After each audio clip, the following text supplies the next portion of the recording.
Finally শাওমির comeback.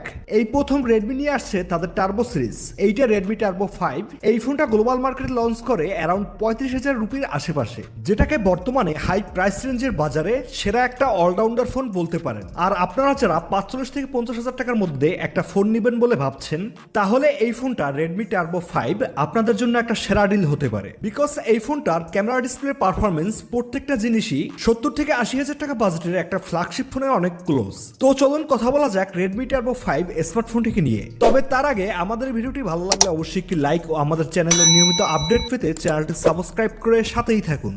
Quick unboxing, grey কালারের বক্স। First of all we have a section যেখানে থাকছে একটা সিমেজিক্টর পিন, কিছু ডকুমেন্টেশন, একটা সফট প্লাস্টিক ব্যাক কভার, এরপরে ফোন, চার্জার 100 ওয়াটের with type A to type C charging cable. তো শাওমির phone, you get everything in the box.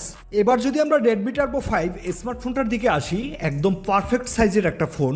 আপনার হাত ছোট কিংবা বড় ডাজেন্ট ম্যাটার। ইনহ্যান্ড ফিলটা অনেক প্রিমিয়াম। এর বডি ফ্রেম মেটাল দিয়ে তৈরি, গ্লাস ব্যাক, এটা ডুয়েল টোন ডিজাইন, আর ক্যামেরা অ্যালাইনমেন্ট একটা রেড এক্সচেঞ্জ দেওয়া হয়েছে, যেটা অনেক কুল লাগে।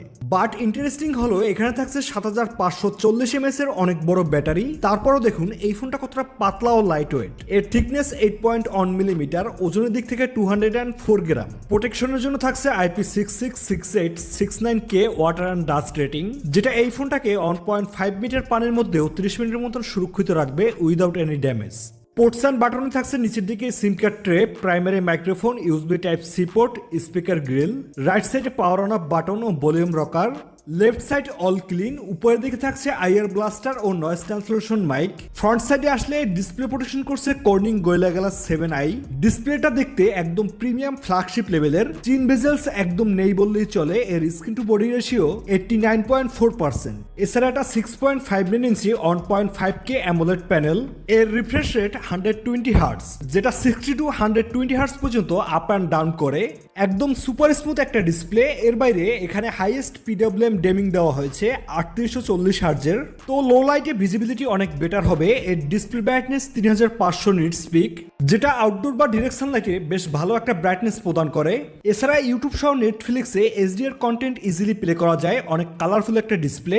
এটাকে আপনি মাল্টিটাস্কিং, গেমিং ও কন্টেন্ট ওয়াচিং এর জন্য একদম 10 আউট অফ 10 রেটিং করতে পারবেন। পারফরমেন্স সেকশনে এই ফোনটা থাকছে মিডিয়াটেকের ডায়মেনসিটি 8500 আলট্রা, যেটা এই ফোনটার সব থেকে ইন্টারেস্টিং ও highlighted point. And I think Xiaomi এবার তাদের পারফরমেন্স ডিপার্টমেন্টে এই দুইটা ডিসিশন অনেক ভালো নিয়েছে। নাম্বার 1, প্রসেসরটা মিডিয়াটেকের ডায়মেনসিটি 8500 আলট্রা, মানে বর্তমানে স্মার্টফোন মার্কেটের যে অবস্থা মিড রেঞ্জ বাজেটের মধ্যে এটা শাওমির good choice.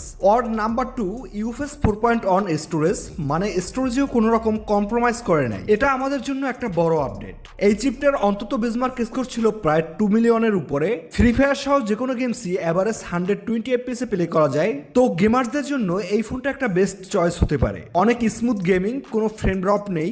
Geekbench score single করে 1708, মাল্টি করে 6350, জিপিইউ স্কোর অনেক হাই, প্রায় 13075 এর মতো। তো প্রফেশনালি গেমিং করতে পারবেন, কোনো রকম কোনো কমপ্লেন্ট থাকবে না আশা করি। এর বাইরে এই ফোনটা রান করছে HyperOS 3 দিয়ে। আউট অফ দ্য বক্স থাকবে Android 16 with 4 years Android updates এবং 6 ইয়ার্স সিকিউরিটি আপডেটস। এছাড়া কিছু প্রি ইনস্টল অ্যাপ্লিকেশন রয়েছে যেগুলো আনইনস্টল করা যায়। এর বেস ভেরিয়েন্ট শুরু 8GB 256GB স্টোরেজ থেকে, যেখানে LPDDR5X র্যাম ও যেমনটা বলেছিলাম ইউএফএস 4.1 স্টোরেজ। আর এই ফোনটা সব থেকে বড় ব্যাটারি 7550 mAh এর, যেটা থেকে আরামসে একজন নর্মাল ইউজার 2 দিনের মতন ব্যাটারি ব্যাকআপ পেয়ে যাবে। আর বক্সে থাকা এই 100 ওয়াটের চার্জারটা দিয়ে এই ফোনটাকে একবার ফুল চার্জ করতে পারবে 40 টু 45 মিনিটের মধ্যে, এবং 20 মিনিটের মধ্যেই এই ফোনটা 0 to 50% চার্জ হয়ে যায়। আফটার অল আপনি এটাকে একটা ছোটখাটো পাওয়ার ব্যাংকও বলতে পারেন, বিকজ এখানে থাকছে 27 ওয়াটের রিভার্স চার্জিং এর সুবিধা। And finally camera section. এর ব্যাক সাইডে থাকছে দুইটা সেন্সর, প্রাইমারি 50 মেগাপিক্সেল, এরপরে 8 মেগাপিক্সেলের আলট্রা ওয়াইড। এখানে একটা পেরিস্কোপ বা টেলিফোটো সেন্সর দিলে আমার মনে হয় ব্যাপারটা জমে যেত।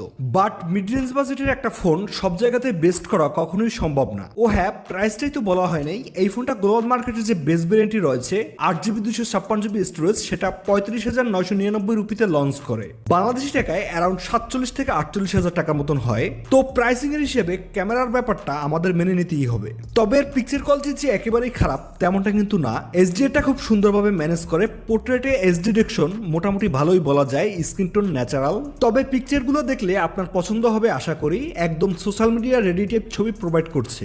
লো লাইট কন্ডিশনে অবস্থা অনেকটা টাইট হয়ে যায়, বাট ক্যামেরায় যতটুকু কমতি ছিল এআই সবটুকু ফুলফিল করে দিয়েছে। এখানে থাকছে শাওমির ফ্ল্যাগশিপ এআই, যে কোনো ফটো ইনস্ট্যান্ট ফিক্স হয়ে যায়, অবজেক্ট ইরেজারও অনেক ইজি।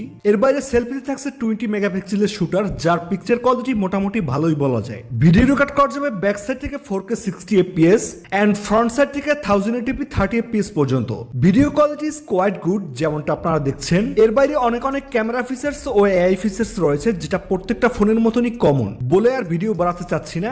আপাতত রেডমি টার্বো 5 এর ব্যাপারে এতটুকুই। অল ইন অল যদি বলি 47 থেকে 50,000 টাকা বাজেটে বর্তমান বাজারে রেডমি টার্বো 5 একটা ভালো ডিল। ফোনটা দেখতে সুন্দর, অনেক বড় ব্যাটারি, হাইলি গেমিং পারফরমেন্স, সব দিক থেকেই এগিয়ে এই প্রাইস সেগমেন্টে।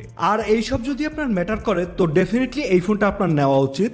বাকি রইল ক্যামেরা, সেটাও ভালো, বাট সবার মতন বেস্ট না। তো কেনার আগে অবশ্যই এই বিষয়গুলো আপনি মাথায় রাখবেন। যদিও এই ফোনটা এখনো বাংলাদেশ মার্কেটে আসেনি, এই মাসের মধ্যেই চলে আসবে আশা করা যায়।